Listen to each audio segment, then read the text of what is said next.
Okay, jumping right into it here. Saw something this week that I wanted to inform you of as a business opportunity. Okay. And it's on Matt and Shane's Secret Podcast. Love those guys. So I know you watch too, and you probably have seen this a little bit too, but basically Matt was talking about how at Walmart for years he would just go there and like not scan every other item. So he'd like go to this like self-checkout, scan in however many items, and then like skip a couple.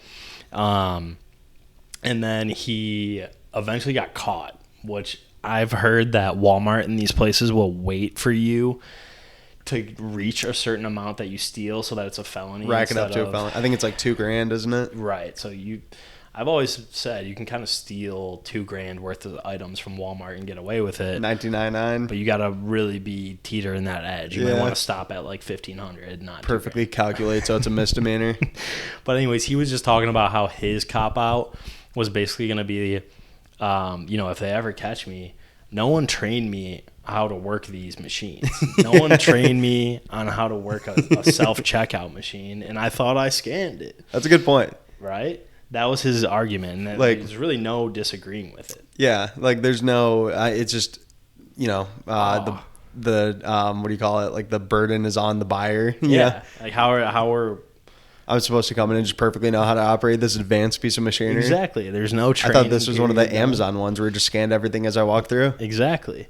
So he was talking about that, and like that was going to be his excuse, but I think they just caught him like clearly stealing a bunch of objects. Yeah. So he was like, I can't really get away with it. Obviously, he's just Philly white trash stealing. But it kind of got my brain thinking, like with your vision, your excuse is not they didn't train me.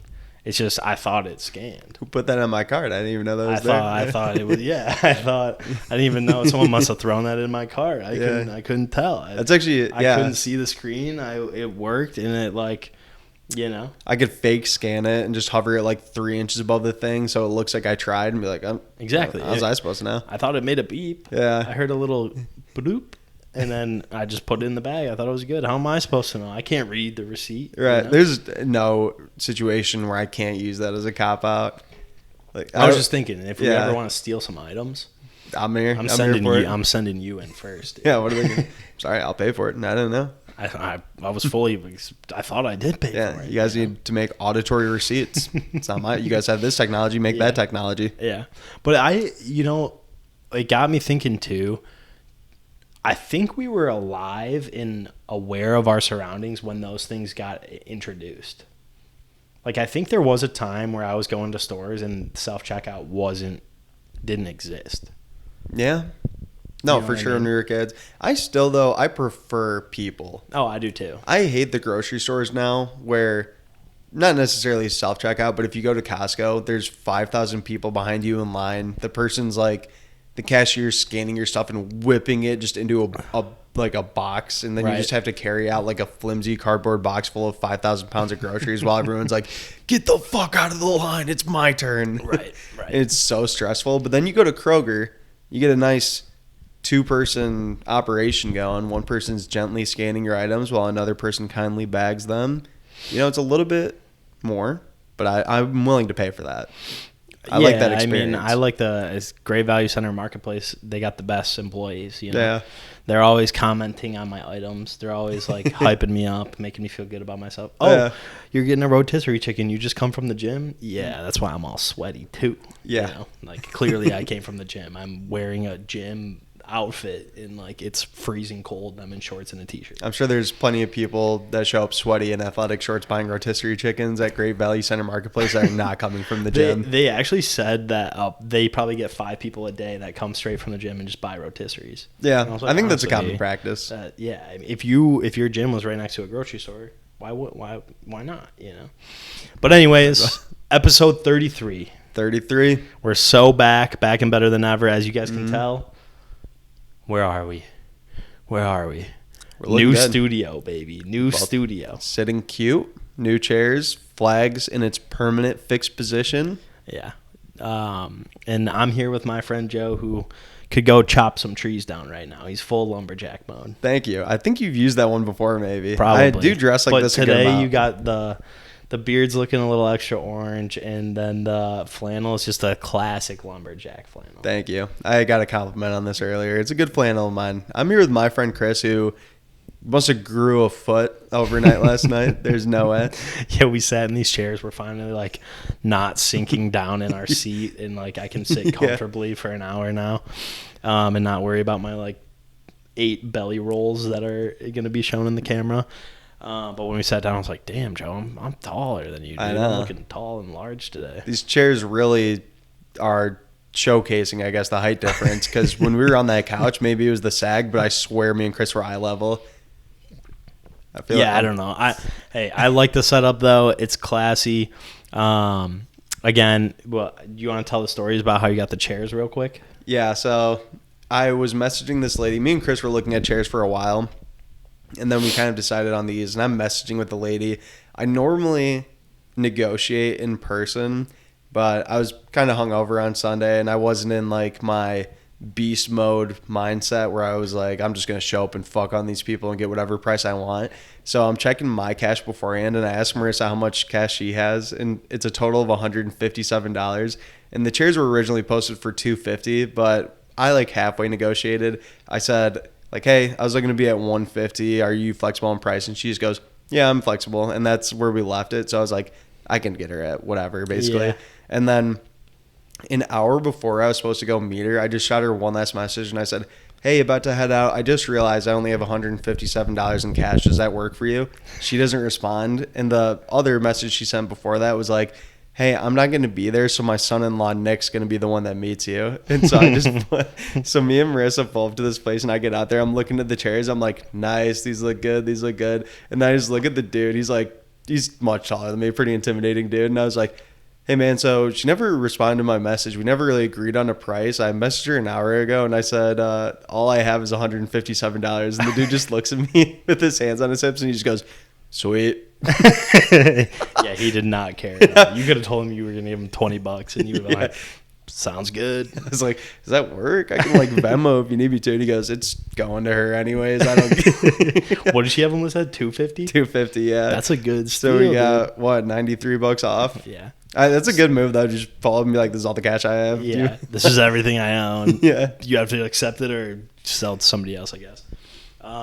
Yeah. No, I knew you were going to get a good deal on them. I was like, oh, I started laughing. I was like, Teresa, I'm pretty sure Joe's got $100 off these chairs, basically. Yeah.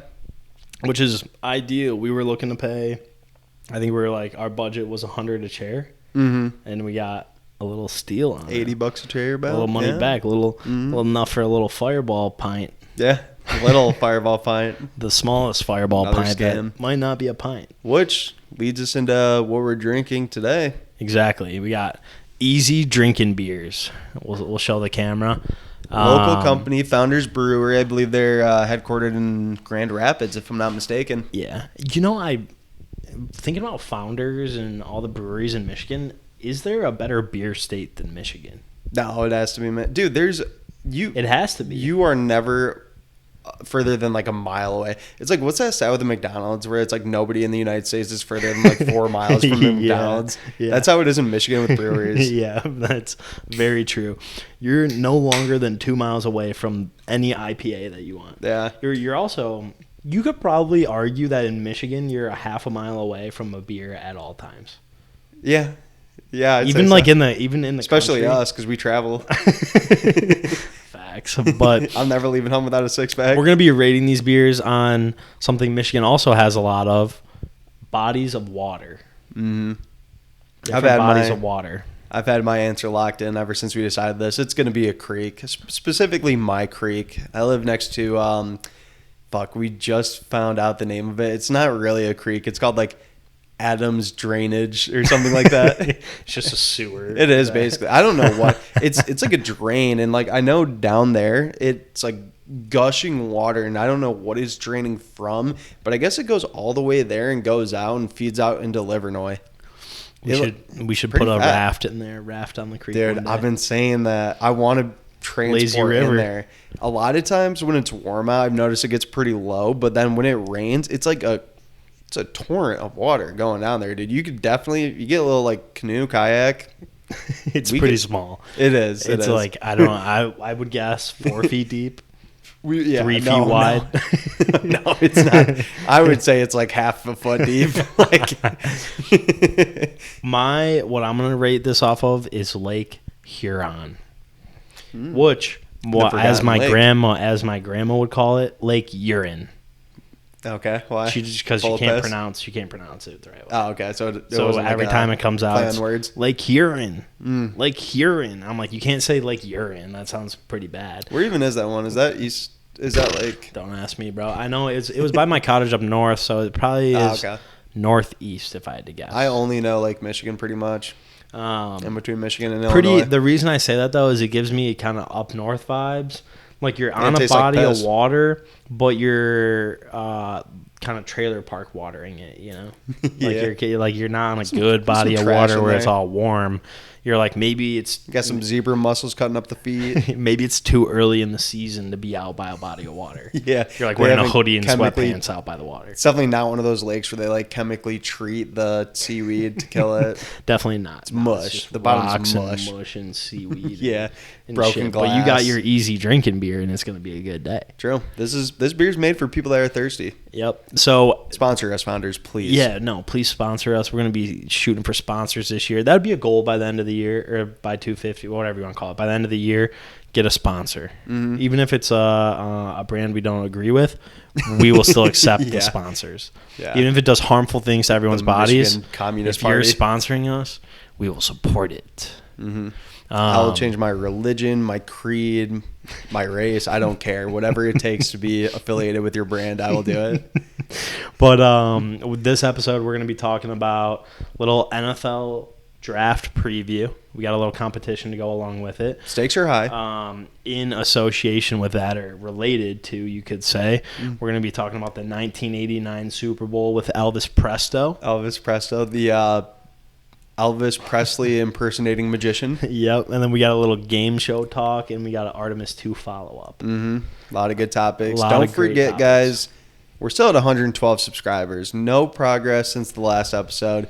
Make sure, first of all, you're commenting down below what we should do when we hit 250 subs. But also, same shit applies. Get your friends to subscribe. Play us on TVs when you're not home. Let's get us to 250. The boys need this. Yeah, and I know you can tell your mom to go subscribe. I know she's got a YouTube account, and I know she'll subscribe. And your grandma could even subscribe too. Like, steal her phone when she's not looking, download YouTube, subscribe. We did that. Did I tell you we were at Marissa's grandpa's house, and it was like all the cousins and everybody was like just playing YouTube, and they put on Thinking Beers. And I was like, oh my God. And then they played the Toledo episode first, and her grandpa's just watching us like blacked out Toledo. I was like, oh my God. And then next they played the Nugget Mile, and he's a sick guy. He's like 80, and just all he does is just like ride motorcycles and be a beast. He just looked at me. He's just like, movie star. I was like, thank you, sir. But then they subscribed to me, and I was like, dude, if he pulls up YouTube when we drop an episode, this is gonna be like the first thing he sees. And if he sees my face on YouTube, he's obviously gonna click that. Yeah, for sure. There's like Teresa's, I don't know if it's like her, I think it's her cousin. He's like a huge fan. Cousin's boyfriend, Rockin' Pocket. Yeah, it's Rockin' Pocket. Oh, and we were at her nephew's birthday this past weekend, and he was like, Joe's description of people who drink two-hearted beers are the best. Like, that was so spot on. And I was like, I always forget that he like watches, and then when he brings it up, I'm like, oh yeah, like, what a weird thing for him to resonate with. Because I was saying some absurd shit. I mean, it's true. People are, in the burbs, coming off of illegally hunting. Probably crashing the whip. It is true. And whatever, but. Let's get into like Joe said, draft, dude. Yeah, let's get into it. So we got a little competition. Lay out the stakes.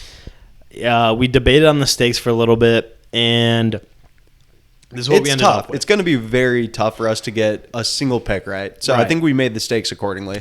So what we did is we both ran a mock draft. We both ran a mock draft for our teams. Joe's team, obviously the Steelers. My team is the Lions. If you saw to the left of Joe, he's got a bunch of Steelers memorabilia on the wall. We'll show it sometime. The little helmet. But the little helmet cracks me up, dude. He's got this like 2-inch by 2-inch helmet that he hung up on the wall, and it looks so funny. The rest of the shit, it's like huge posters, like Jack Lambert, the Hall of Famers, and then I thought it would look aesthetic because I have a Steelers hat up there, so I hung up a little Steelers helmet underneath it, but it is the size of like a walnut. Yeah, it's pretty small, but hey, got to give props where props is due. He's got a good little Steelers wall going. Thank you. So what we did is we basically each picked.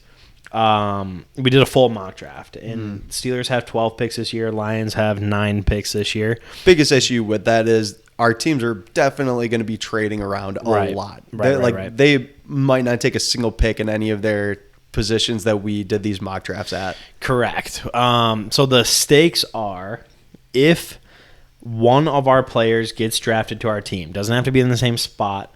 And here, while I'm explaining the rules, I'm going to pop up on the screen our mock drafts. So I'm going to have Joe's by him. I'm going to have mine by me.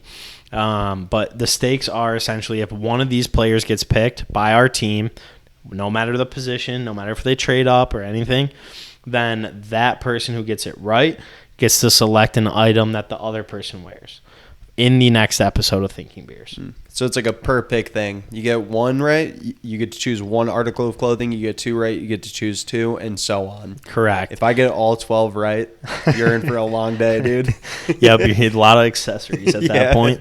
If neither of us get one right, all right, if one person doesn't get any players selected, which is very likely, this is more likely than us getting a single player right, then if either of us don't get one right, we have to drink a butt water next episode. Yep. Which cut water. I said this to Noah, and he goes, "What the hell is butt water? You fucking freak!" And I was like, "It's a cut water, dude. Come on." It's a butt water. If you watch the pod, you know what a cut water is. Exactly. Butt water. Exactly. So that's the plan. Is butt waters for no picks correct, and items of clothing for picks correct. So we did these mock drafts, and we both were like, I don't know really anybody out of the first 2 or 3 rounds. So we're just going to do kind of a recap of our top picks. I was cheating because the only thing I've done for the last 2 weeks is watch hundreds of different variations of Steelers mock drafts. Joe stays logged into our shared YouTube for this account, and every time I load that up on accident, it's just Steelers mock draft, who's mock draft preview, who do they need, like blah, blah, blah. Now it's just Steelers mock drafts, Bryson DeChambeau, or why Artemis 2 is going to be the greatest thing for humanity. It's a wealth of knowledge on that YouTube channel if you know where to find it. It's crazy. I open it up and I'm like, all right, I'm going to go back to mine and watch a running vlog. I'm going to watch I go back to mine for the more intricate shit. There was we're getting sidetracked here real quick before we get into our players and what we're going to talk about. BPN's a supplement company. They just hosted the Go One More Ultra, which is like their slogan, Go One More. And it was basically you run. It was a lottery, so you can just submit an application, and they just picked random people to join it. Yeah. And it was essentially 4.2 mile loops, and you have to run it every hour on the hour. So you have 4.2 miles, stop, rest, eat, whatever, drink water. I don't know how long you have, probably 15, 20 minutes. That would take me an hour. Going back. And then they just did it until people couldn't go anymore. So there was like 2 people left. I think they ended up at like 150 miles or something. The craziest part about it is it was like a muddy trail. So like all these people were sliding around in the mud the whole time.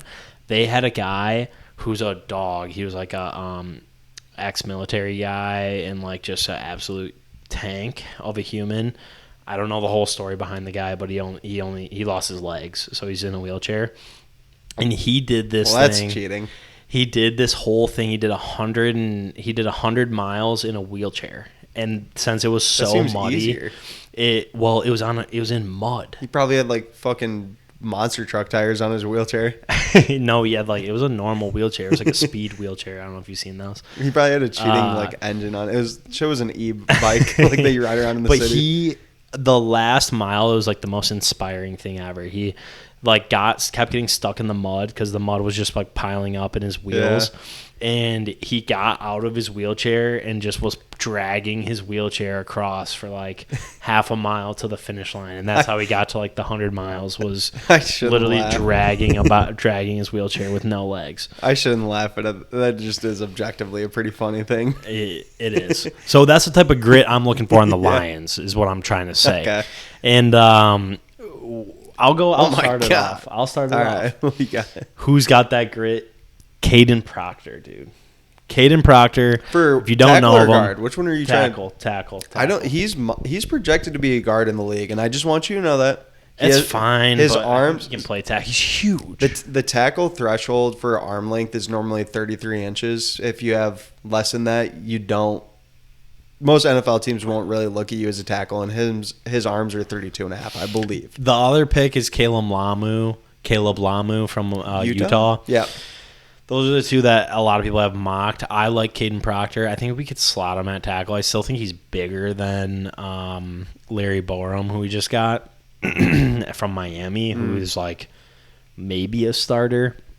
And that's my first pick. Caden Proctor, pick 17, Lions. I like it. It's a need. He kind of fits that Lions, like, maybe we'll throw our tackle a pass. Maybe he'll swing out. Like, I don't know if you saw the clips of him at Bama, like, catching screen passes and just trucking people. Yeah, he played, like, a lot of swing tackle. Yeah. I think that could be, especially with, what's his face, ball guy that used to be swing tackle for the Lions. Skipper. Yeah, he could fill that role, too. I mean, obviously, he'd be, like, a starter. He's a coach for the Lions now. I don't know if you knew that. No, that's strange. Yeah, he, like, instead of, like, going anywhere else, he's like, yeah, I'm going to coach. Like, he's coaching the Lions. But I just think that if you have him on one end, Penne on the other end, I'm just going to assume he's playing tackle. Freaks. You have two athletic freaks that could get the ball. And that's terrifying. I'm not saying they're going to, like, obviously you have Gibbs. He's, like, the best back in the league. But you have two tackles that are athletic freaks, fast, and that Alabama – well, obviously one for Alabama, but Alabama trusted him to get the ball. Like, I've never seen an Alabama lineman get the ball, really. You don't see many linemen in general get the ball. And, like, you got to trust a player enough to give him the ball. At any point, Alabama, Lions, whatever. So, like, having that, and that's not, like, the reason I like him. I just think he's huge. He looks like the biggest person I've seen on tape. Like, there's some people that are bigger, but he just looks huge. He's massive. Looks the part. And he's like 380, I think. Right, and he runs fast. And, like, when he gets moving, it's like, who is he not stopping? So, yeah. I would love that pick. What's the next one? You want me to go through all mine first, and then we'll go to you? So, my second pick is Gabe Jacas. I'm not familiar. I think from Illinois, he's an edge rusher. Okay. He's a little underrated. That's why his second pick. I think that's pick 50. Or I should say number 50. But yeah, he's from Illinois, and he's kind of like is he a DE or outside linebacker?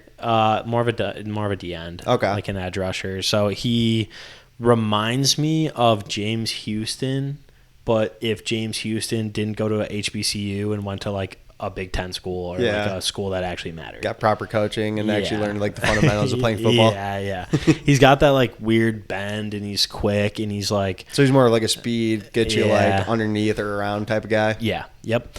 So that's my first two. I think that'd be a good much to say, and I don't really care if it's him. I just want an edge in the draft, man. I would say that's an absolute necessity. Hassanin coming back. I don't really want the guy from Miami that just got caught like killing somebody with his car, I guess. The story happened like 3 years ago. It just didn't come out right now. Desmond Bain, is that what you're talking about? Mm-hmm. I'm pretty sure he's projected to be like a top 10 pick. I think so, but like that story was apparently known. I don't know. I'd rather reach for Caden Proctor. I was thinking about that. This. Is a reach. I was thinking about this. I'd rather trade up. Because I wouldn't want the Steelers to take him at 21. Just being honest. Who? Proctor. Yeah, I mean... I think Proctor's gone after 20. I don't think he lasts too long. I could see the Cowboys taking him, I guess. I don't know. I could see a couple teams taking him. Not a ton are looking for him. He's a project, but... Caden Proctor? Mm-hmm. But I think he's a starter. I think he's a starter. Well, he's going to be a starter, but he's like a project starter. He's like, this is exactly what happened to me with Broderick Jones. where I was like, this guy's so sweet. Yeah. And then everybody was like, we need to fucking get our pitchforks and kill this guy. He's the worst. When the project doesn't work out, you just have this athletic dumbass. Yeah. All right, what's the third pick, though? Nick Singleton out of Penn State. Running back, interesting. I do like him. I enjoyed watching him on Penn State. I think he would complement Gibbs well. I think he kind of fits the Montgomery hole that you left. He's more of like a hard runner. That's just how Penn State plays, I feel like. More like a hard nose, put the head down, Grind get out. a couple yards, versus like we don't need a guy who's going to go make plays and go juke somebody or go catch a ball. Like, put him in on 4th and 1. And I don't think we need that. I was kind of contemplating, him or a linebacker at that pick. I do kind of want to just get some backup. I think Derek Barnes and Jack Campbell. I'm so glad Anzalone's gone. Like, I think that is the step the Lions needed to take to make the Super Bowl, is get rid of Alex Anzalone. I think that is the one thing everyone's going to not realize, and they're going to be like, oh, wow, he actually was missing tackles and let Kenneth Gainwell catch the dumbest ball of all time on the sideline good play to by the lose Steelers. that game. And then now he gets to Tampa Bay and he just shit talks Detroit all the time, and it's like, leave, dude. Get the fuck out of here. I hate Anzalone. What are you going to say, though, if the Lions start averaging like 130 rushing yards a game let up, and then the Tampa Bay Buccaneers make the Super Bowl? Dude, Jack Campbell, bro. Jack Campbell ain't going to let that I'm just happen. saying, though, what if that happens? I don't think it's going to happen. But that's basically my third pick. And it's, again, I was kind of between linebacker or him. Other notable ones, I mean, I guess I'll read through it so Chad knows. I have Takario Davis, corner, Jeremiah Wright, guard, Justin Jefferson, linebacker out of Alabama. Yeah. That guy used to have big hype. Yeah, he did.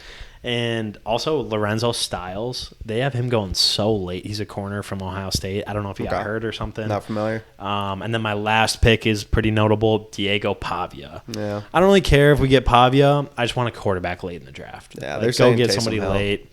There's a lot of quarterbacks you can get late. Taysom Hill. What do you mean?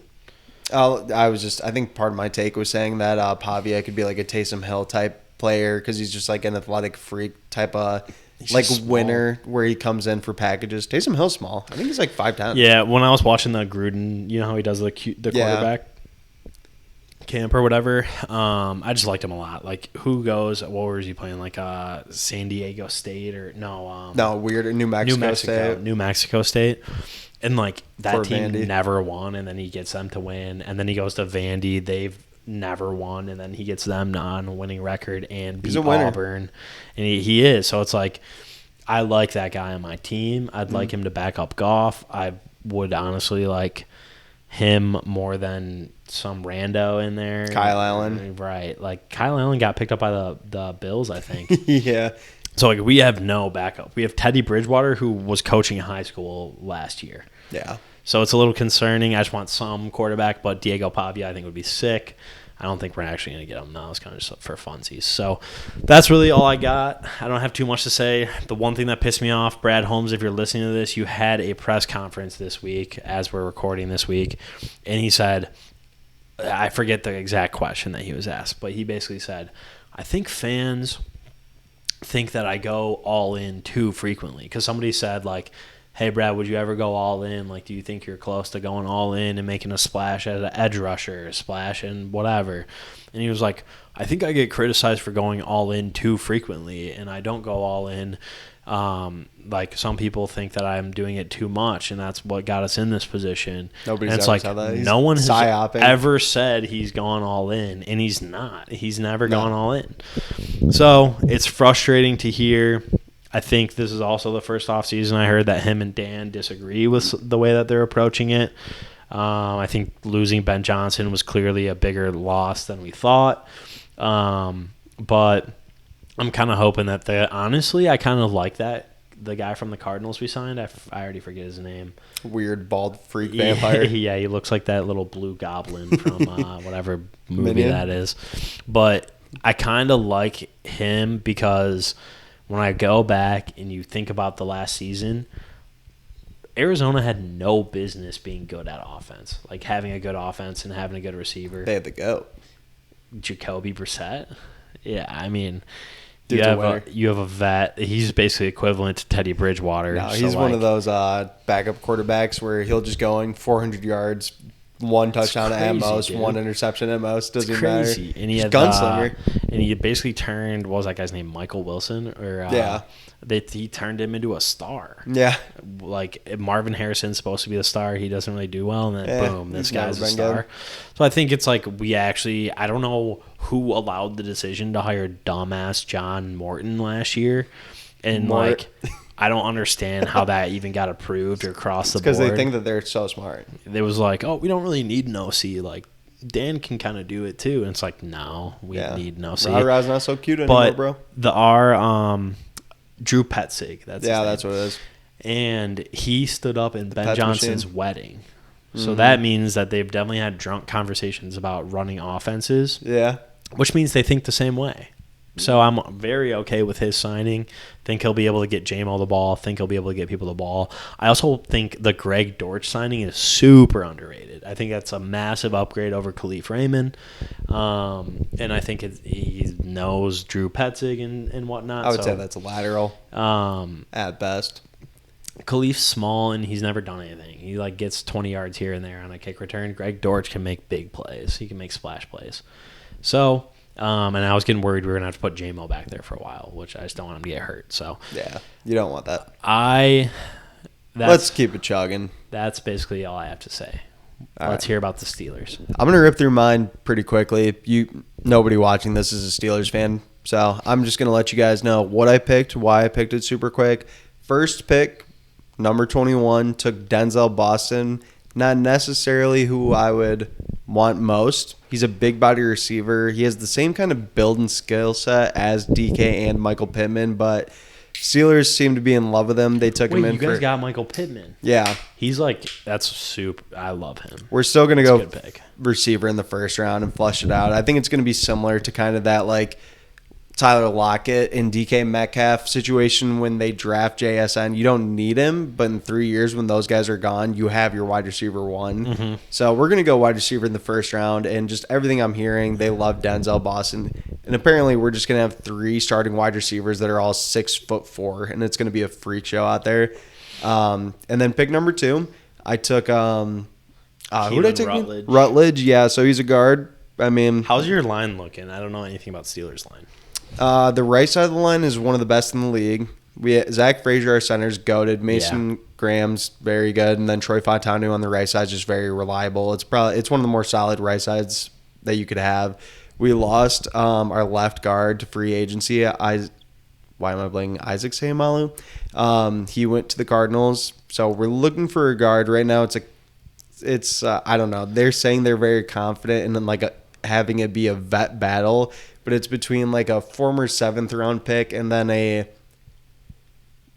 was an undrafted free agent that used to play on the Cowboys under Mike McCarthy, and he started 40 games before. Dude, but GMs love that shit this time of year where they just go, yeah, we got this guy who's $1 in free agency, and we're totally comfortable with him. Well, I think it's smoke. We don't need to. It's all smoke. They just don't want people to think they're going to draft that position. Right. Yeah. They're definitely going to draft a guard, and that's where I think Rutledge comes in. And then our left tackle is kind of up in the air because we still have Broderick Jones. He's a question mark because of a neck injury right now, so nobody really knows if he's going to come back, but his replacement last year when he got hurt, Dylan Cook, was very reliable. So I'd personally be fine with either of them. Offensive line isn't that high up on my draft board, but that's what I think they're going to take. Safety is a big need, though. Round 3, I have them taking Bud Clark. I think he's a perfect value position at that spot, and he could be our starting safety a year from now when a lot of the 1-year contracts we have die out. And then I really only have 3 other picks I think are notable. They're the rounding out round 3, and then my first pick of round 4. Or I think they only have 1, but help me out. Okay, no. So I had Skylar Bell, the receiver out of UConn. Yep. I didn't even know UConn had a football team. Oh yeah. So Skylar Bell, though, he's a very dynamic kind of. I would say he'd probably be your slot. He would be your smaller kind of hands guy, intermediate route type guy. Yeah. And then the next one was Harold Perkins, right? Yep. linebacker out of LSU. LSU. Yep. So he would kind of be like our Patrick Queen replacement, because there's a lot of smoke about Patrick Queen getting traded. He's very expensive, like $20 million cap hit. We need to find our linebacker of the future. So I think we're going to draft that. And then to round it out here, I took my quarterback shot here is Carson Beck. They had a draft talk with him, top 30 visit, and they went to Miami's pro day. They're obviously very interested in Carson Beck, and I could see him just being a guy where Mike McCarthy's saying to himself, like, I can turn this kid into something special. Yeah. Who do you have right now again? For quarterback? Yeah. Will Howard. That's what I thought. So do you think if you get Carson Beck, because aren't you basically going to carry 2 QBs on the roster? No. I mean, Steelers, it kind of depends, but like most of the time we carry 3. Like last year it was Aaron Rodgers, Mason Rudolph, and Will Howard. I think we're going to draft one. Rodgers is going to resign, and then we're going to cut Mason Rudolph. And so I think it's going to be Rodgers obviously starting, and then Will Howard and whoever we draft kind of battling it out for QB2 responsibilities. I don't really care who we draft, because I still think we're going to draft a round 1 quarterback next year. But I just want it to be somebody fun. I personally probably wouldn't like it to be Carson Beck.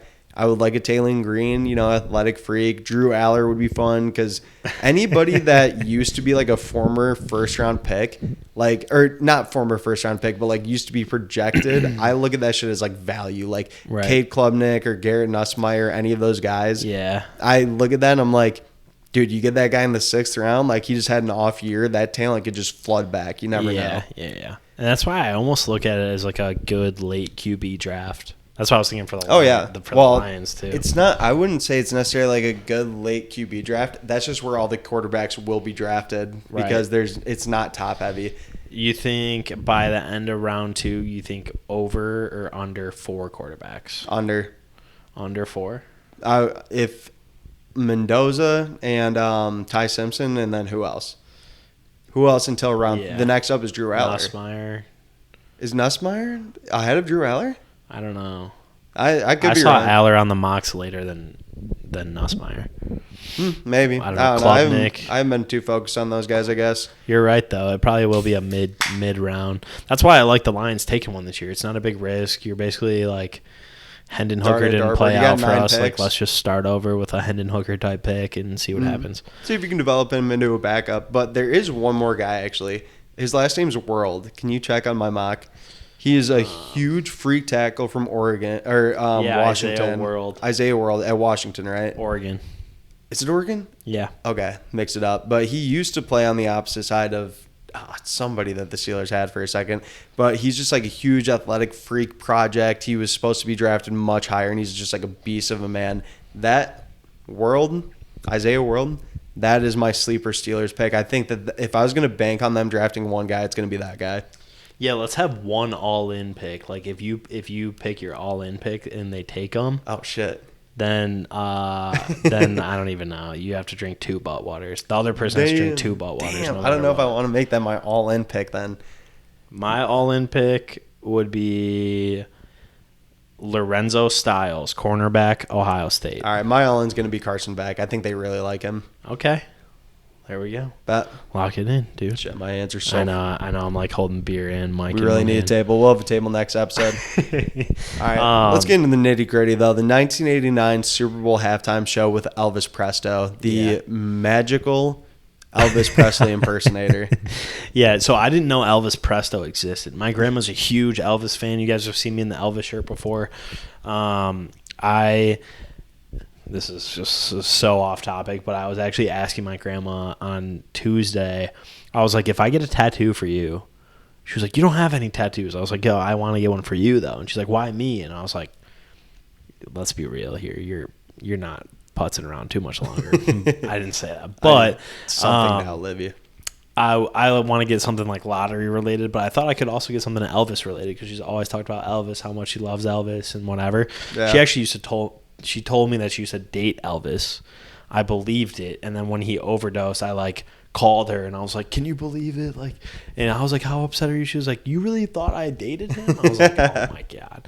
But Elvis Presto, dude. So it's basically a fake Elvis. Yeah, which somehow was famous enough to play at the Super Bowl in 1989. I guess most of the halftime shows back then weren't large, like famous music acts the way we think of it.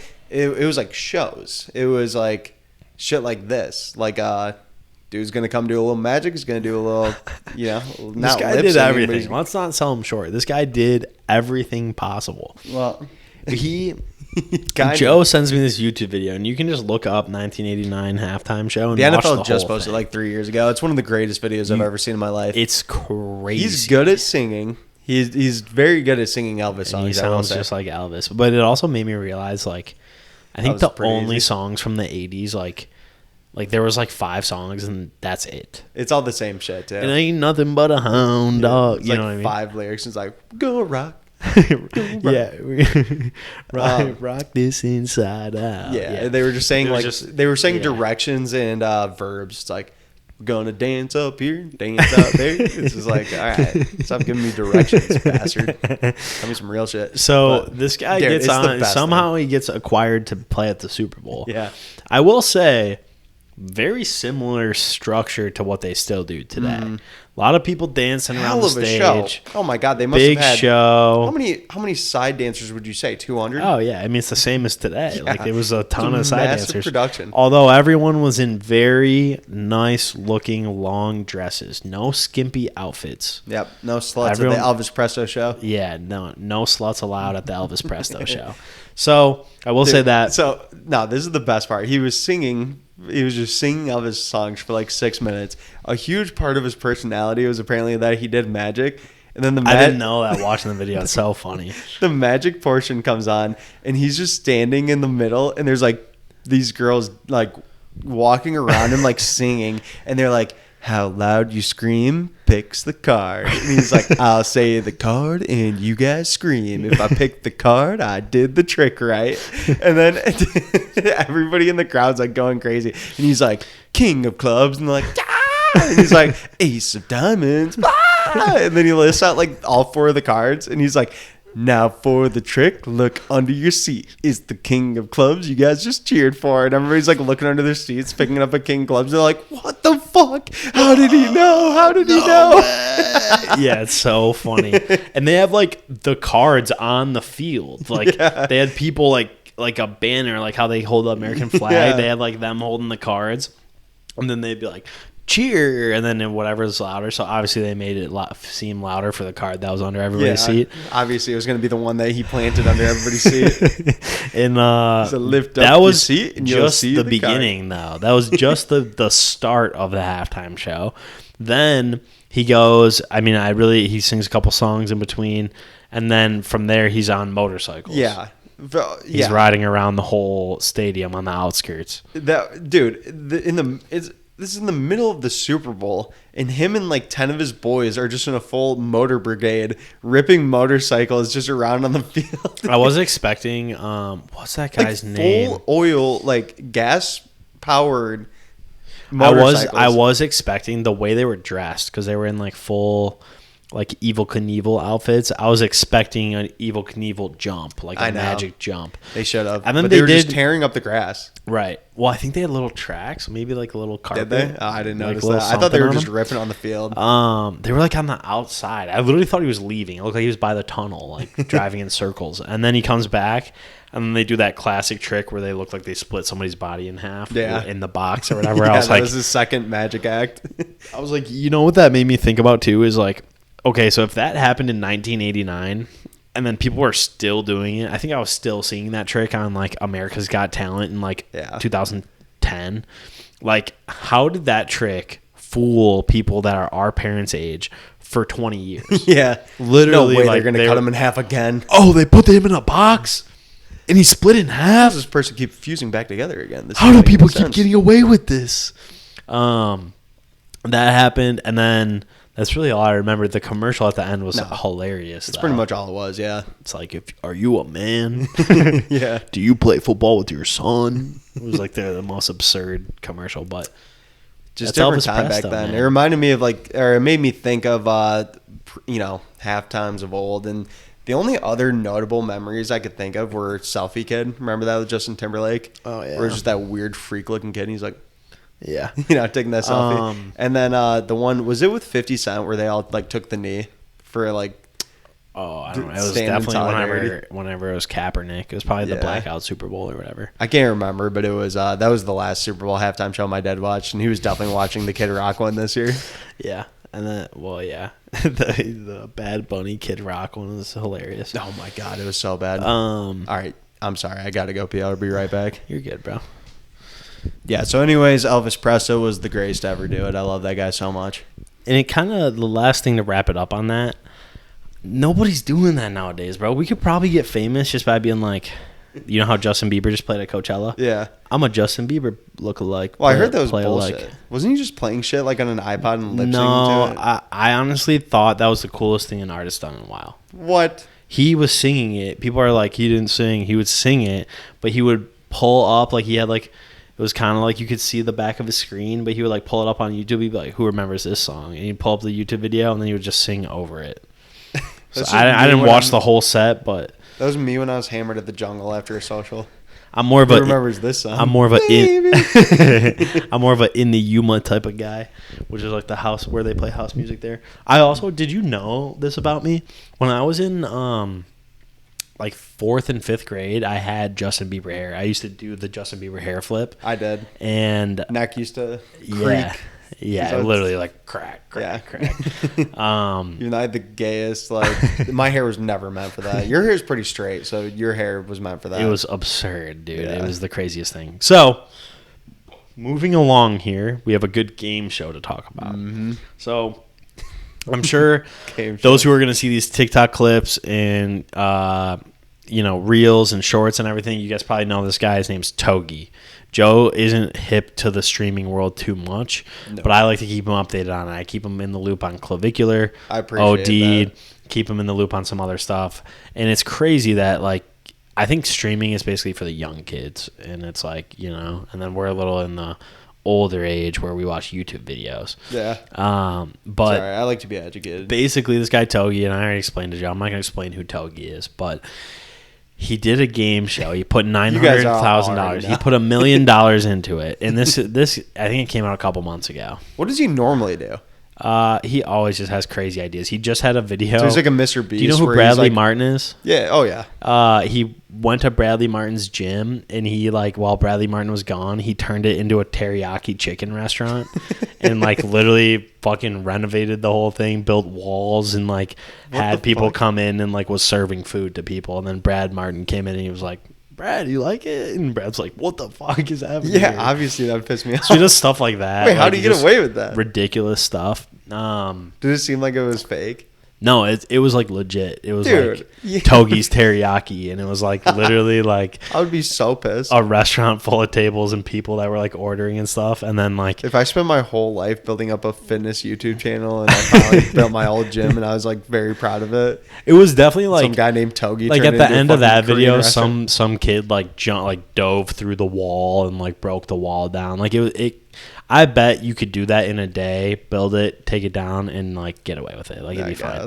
So he does like crazy videos like that, mainly gambling. He just went on a financial podcast, which was hilarious because guys like, obviously the guy that was like trying to give him advice on his finances didn't make nearly as much money as him. So he's basically like, how are you going to tell me what to do when I make this much money? Like if I listen to your advice, I wouldn't be where I'm at today. Yeah. Makes poor decisions, but it's also like very entertaining, very like he'll make millions of dollars for years to come. So he has this idea for a game show. He puts $1 million into it, $900K, $1 million. And his idea was that he's going to go to the local jail and he's going to bail out like 5-10 people. I don't know exactly how many people. He bails out like 10 people out of jail, pays their bail, and then as soon as they get out, he basically goes, you have two options. You can either go back to jail or compete in my game show that I'm hosting. And then obviously everyone's like, I'll compete in the game show, I guess. Like, dude, this is like Squid Games. Literally, that's what people were saying. And people were like, it's very unethical, da-da-da. Obviously. So he hosts a game show, and it was a very like Japanese game show, like climb up slippery stairs, like fit through. Yeah, he is like fit through Toby. like those ones where you got to fit through like the cutout of the human that like. Have you ever seen that? It's like a cutout and it's coming at you and you have to like fit your body through. Oh it, yeah, or like else you white. fall I'm thinking off. of like Wipeout. Kinda, yeah. So he does his like it's a very standard game show, and the prize was for $100,000. And I don't really have much to say on it. Honestly didn't even watch the whole thing. I just think the concept is hilarious. But he just bailed out all these people. They were playing for $100,000 prize, and his mindset was like, these people are gonna want it more than anybody else, Yeah. And I don't know. I don't know how the video did. I don't know if he made money, lost money, and he's like, I think in the financial one that I watched, he was like, I think I ended up losing money on that.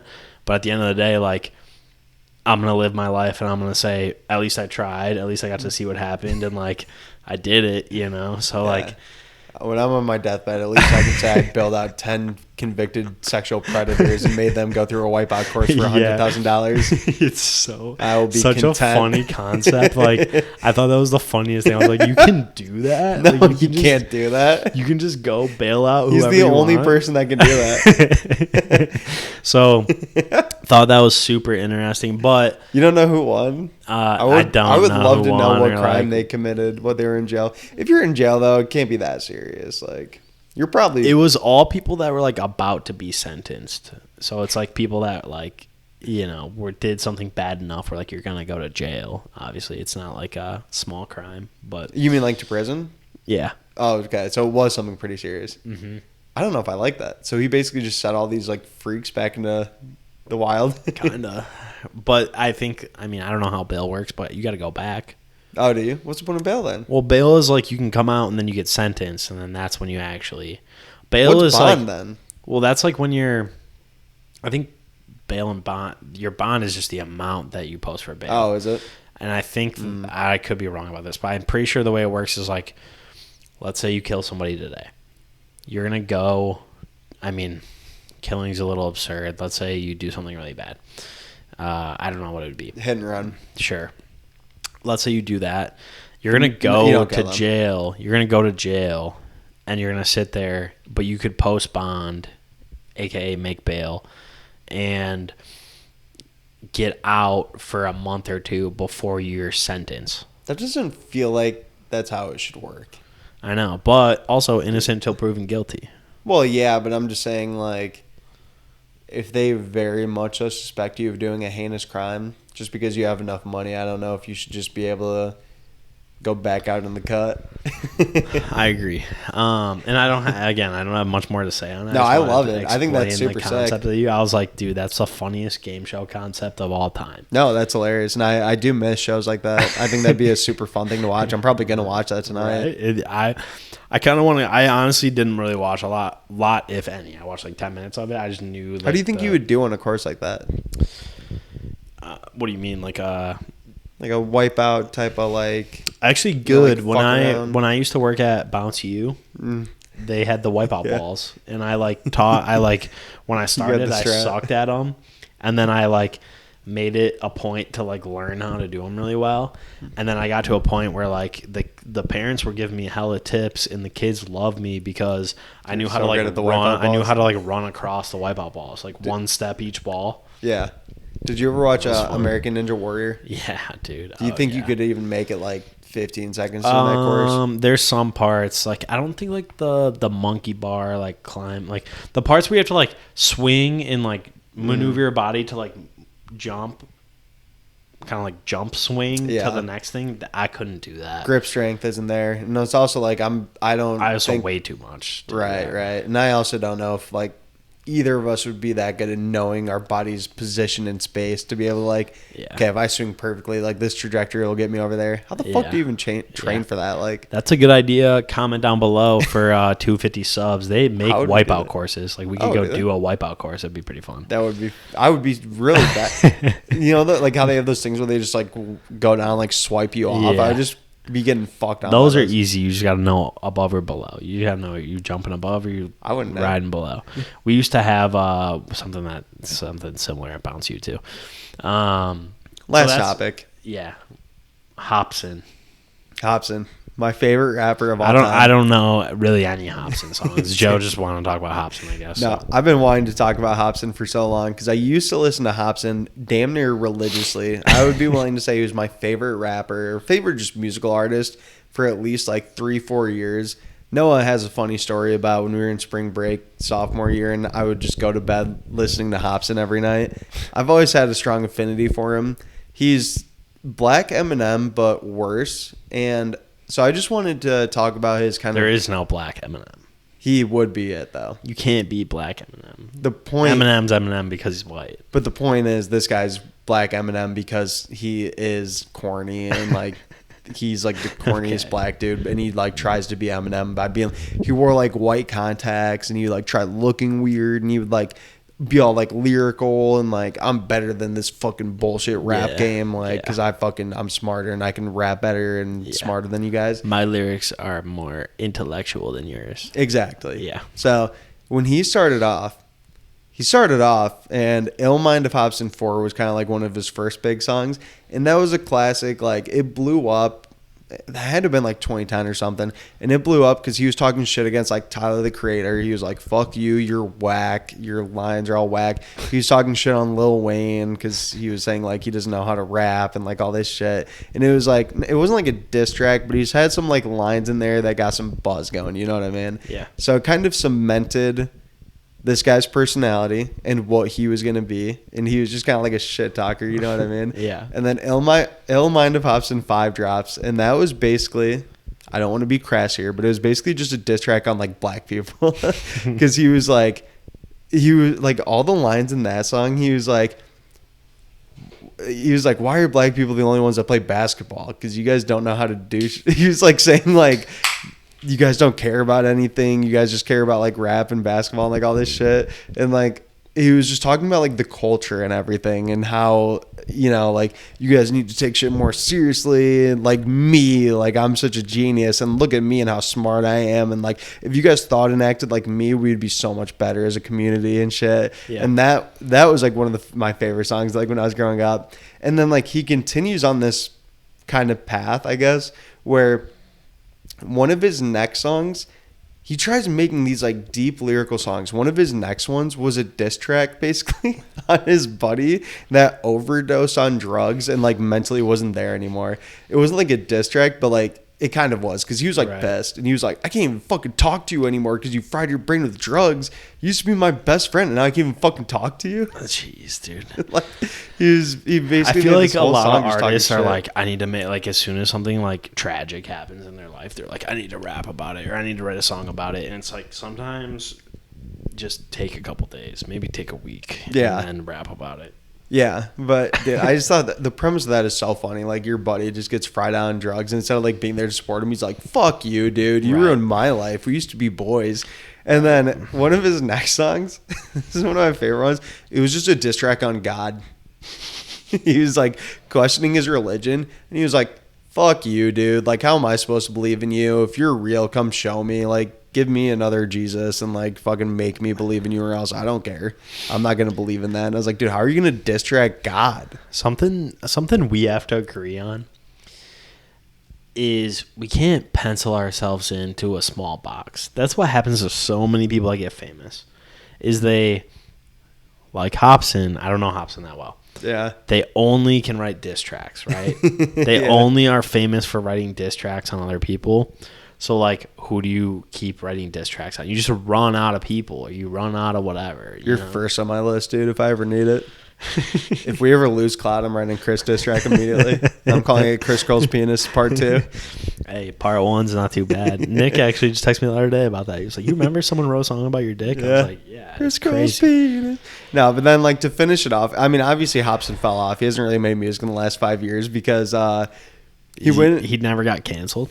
No. I mean, he was just talking shit. Like, when I say diss tracks, like, I'm being a little, like, harsh. But if you listen to the songs, that's really what they are. All of his songs are basically like, I'm smarter and I know better then this person, this person, this person, and then it ends with like God. You know, he's like, fuck That's you. like when I'm we gonna first live my started the life. podcast and you had the God complex. Like it was the same thing. That was just kind of like my default personality because I was trying to make people laugh. But then like it ends up where he goes into business with like one of his rapper buddies and his brother, and like the brother's like the business manager of everything. And then that's like his final like Ill Mind of Hobson 8, where he's basically like saying, like, oh, you're fucking stealing money from me, you piece of shit. Like, I should be getting way more cut of the business. And then, like, they squashed the beef later and, like, went on a podcast together. And he was like, yeah, I was tripping. Like, I was getting a fair cut. Like, you know, you need money to keep the business going. And I apologize. I actually forgot. He came out with Ill Mind of Hobson 9. This was, like, the precipice of it all. Like, this is where, like, it all, like, kind of climaxed. What year is this? 2019, probably. Okay. And, like, this is, like, the last time he was really relevant. He had a kid with a girl in Australia, and he beat her, supposedly, but he did get arrested for it, for domestic violence. And then he wrote a diss track on her. And then he was basically saying, he was like, fuck you, I can't even see my kid anymore because he's in Australia with you and you have a restraining order, so I'm not even allowed to go to Australia anymore. And it's like a song written to his kid, and he's like, your mom's a bitch, she fucking called the cops and now I can't see you, so your life's gonna suck. I hope you're happy, have a good life, fuck you both. Jeez. And I'm like, not really, I'm being super ham-fisted and short, but like that's like the, you know, like if I was going to say like the soul of the song, like that's pretty much what it is. So it's like all these different diss tracks, and like the one of writing a diss track on the girl that you beat and kind of your son, because you can't see your son because you committed domestic violence against this girl. It's so like, you can't go to the country of Australia anymore. Look in the mirror, brother. Yeah. But I still listen to that. I'm like, damn, dude, this shit goes hard, you know. So I do remember you listening to Hobson. Like, even when I lived with you in college. Dude, I remember he's so good. Go back. I really, if you guys were going to do anything, go back and listen to Hobson and go back and listen to the Super Bowl halftime show of 1989. That's basically my personality encapsulated. I think Hobson should do the Super Bowl halftime show next year. I think he should go up there and do Ill Mind of Hobson 5 and just be like, girls used to fuck with you, but now they fuck with me, bro. Just talking all that shit about how he's smarter and better than everyone. I wish I knew more about Hobson. I think we're going to have to call it. Yeah, let's call it. I got to pee pretty bad, too. I don't know if I can sit through Artemis 2 follow-up. No, what time are we at? 105. Yeah. I'll give a quick one. Just super quick. Artemis 2 was successful. The next missions, super gay. The next mission is not going to land on the moon. They're going to do one more flyby. I told you, dude. Mm-hmm. And then Artemis 4 and 5. Russia or China is going to get there before us. Yeah, they might. Artemis 4 and 5, though, is all about making the moon base on the South Pole. We're going to get that. That's going to be the launching pad. Once we have that set up, we're going to go to Mars. But in the meantime, SpaceX is planning on sending bots out to Mars. Let's go. They're going to... Basically, the bots are going to be creating the infrastructure for us. They're going to create buildings, power plants, all this shit. So that way, when we have the moon base and we can launch over, it's going to be perfectly set up for humans and we'll be good to go. That's what Elon says. I've learned to not trust him on his timelines or his lofty goals anymore. I just like looking forward to some dumb shit. I know. But apparently in 2050... when humans first arrive on Mars, there's going to be like 1,000 bots that have created perfect housing and energy infrastructure for them, courtesy of SpaceX. Hey, shout out SpaceX. Shout out Elon Musk. But episode 33, what a fucking banger, dude. Go watch Elvis Presto. New studio. Go watch We're so go. Back. Let's go. Go watch the game show. Yeah. Hey, keep track of the draft. Hold us accountable. Drink these beers. Balt Waters inbound next episode. Everybody go hit up... what is this brand again? Founders. Founders. Go hit up Founders. Tell them to sponsor us. Go hit up all these people. We love you guys. Subscribe. Episode 33 in the fucking books. Let's go. Peace. Don't forget my goddamn name.